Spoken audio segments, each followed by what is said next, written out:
Gold, trusted gold buyers. మీరు తాకట్టు పెట్టిన బంగారాన్ని విడిపించి ఈ రోజు ఉన్న మార్కెట్ ధరకు కొనబడను. మా షిఫ్ట్ ఇన్ఛార్జ్ ఏమో సరే మనం అలాగే చేద్దాం అంటే లేదు లేదు మనం చేసేయాలి అనేవాడు. ఎందుకు వాడికి ఫర్దర్గా వచ్చే బెనిఫిట్ల కోసం. వాడి దాంట్లో ఎక్కువ వర్క్ అయ్యిందంటే ఆబ్వియస్లీ వాడికి పేరు కదా, సో దానికోసం అని చెప్పి చేయించేవాడు. ఇలా ఒక 4 సార్లు జరిగింది. నాకు చిరాకేసింది చెప్తుంటేనేమో మహిదర్ హమ్ చోటీ లోగేనా ఉస్కే సామ్నే, so we have to adjust అనేవాడు ప్రతిసారి కూడా. అంటే హిందీ ఆయన తెలుగు రాదు. ఇట్లా చెప్తా ఉండేవాడు. ఇంకా నాకు చిరాకేసి మేనేజర్కి వెళ్ళి వీళ్ళందరి మీద కంప్లైంట్ ఇచ్చాను. అందరూ నాకే అగెనిస్ట్ అయిపోయారు, మేనేజర్తో సహా నన్నే తిట్టారు. వీళ్ళందరి మీద మేనేజర్ మీద కూడా కలిపి సీనియర్ జనరల్ మేనేజర్ కంప్లైంట్ ఇచ్చాను. ఇట్లా మిస్టేక్ అక్కడ జరుగుతుంటే నన్ను బ్లేమ్ చేస్తున్నారు, మళ్ళీ అడిదిరిగి దాన్ని అసలు సాల్వ్ చేయడం మానేసి అనేసి. అతను నన్నే తిట్టాడు. అంటే ఇంకా నన్నే ఏమంటారు సీరియస్ అయ్యాడు నా మీదే మొత్తం అంతా. వీళ్ళందరి మీద హెచ్ఆర్ డిపార్ట్మెంట్ కంప్లైంట్ చేశాను. ఇంకా ఆయన ఒకటే అన్నాడు, హెచ్ఆర్ ఇంత జరిగిందని ఆయన తెలిసిన తర్వాత నువ్వు ఇట్లా కంప్లైంట్లు చేసుకుంటూ పోతే ఎక్కడికి వెళ్తావు చెప్పు, ఏం ఉండదు, నీ మాట ఎవరింటారు అబ్బా, నా మాటే సరిగ్గా వినరు, కొంచెం ఏదో వాళ్ళకి నచ్చింది వాళ్ళు చేస్తారు, ఏమనంటే we know the department of production 100% more than something ఏదో చెప్తారు.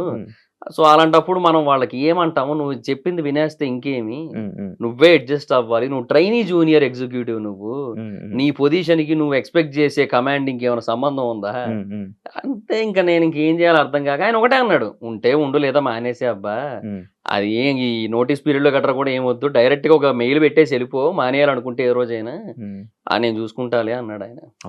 నీకు అంటే లైక్ నువ్వు ఇంత స్ట్రైట్ ఫార్వర్డ్, నువ్వు ఇంత ఏదైనా ఓపెన్ గా మాట్లాడడం వల్ల నీకు ఇండస్ట్రియల్ లైఫ్ లేదంటే యాక్సెప్ట్ చేస్తావా?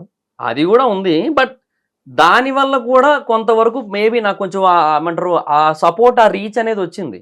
యాక్చువల్గా ఆర్పిఎన్కి నేను నచ్చిందే ఆ స్ట్రైట్ ఫార్వర్డ్నెస్ దగ్గర, అండ్ రెండోది నా మెమరీ పవర్ దగ్గర.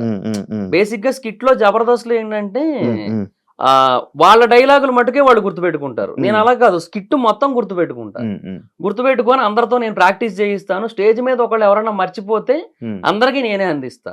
సో అదొక్కటి ఆర్పిఎన్ నాకు బాగా నచ్చింది, అందుకు తీసుకున్నారు అట్లా.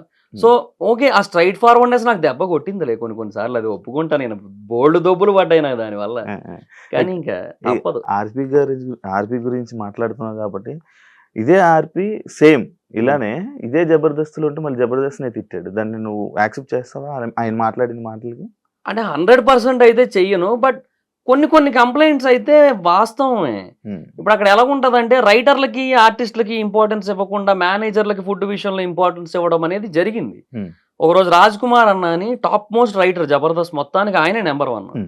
అలాంటి పర్సన్ ఆయన ఎప్పుడో కానీ ఇక్కడ తిండబ్బా ప్రొడక్షన్ లో, ఆయన బాక్స్ తెప్పించుకుంటాడు, లేదంటే ఆయన ఆర్డర్ పెట్టుకుని తింటాడు ఆయన. అలాంటి పర్సన్ ఆ రోజు ఏమో ఇంకా సరే వర్క్ ఎక్కువ ఉంది కదా మళ్ళీ అన్ని ఎందుకు లేని తినేద్దాం అని చెప్పి వెళ్ళారు అక్కడికి.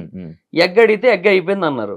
సరే అయిపోయిందని చెప్పి ఏదో తింటూ ఉంటే మేనేజర్లు వచ్చి కూర్చున్నాక ఎగ్ బుర్జీ వెళ్ళింది, కళ్ళ ముందు నుంచి వెళ్ళింది. వెళ్తా ఉంటే ఇందాక అయిపోయింది అన్నావు కదా ఇప్పుడు ఎక్కడి నుంచి వచ్చింది అంటే, ఇది మేనేజర్ల కోసం సెపరేట్గా ఉంచింది అని. పెద్ద గొడవ అయింది, చాలా పెద్ద ఇష్యూ అయింది. నెక్స్ట్ డే ఏం చేశారు చెప్పన, ఓవరాల్గా ఎగ్ తీసేశారు. ఇప్పుడు ఏం చేయాలి, యాక్చువల్గా అందరికీ ఎగ్ పెట్టాలి, అది కదా చేయాల్సింది, ఎగ్ మొత్తం తీసేశారు.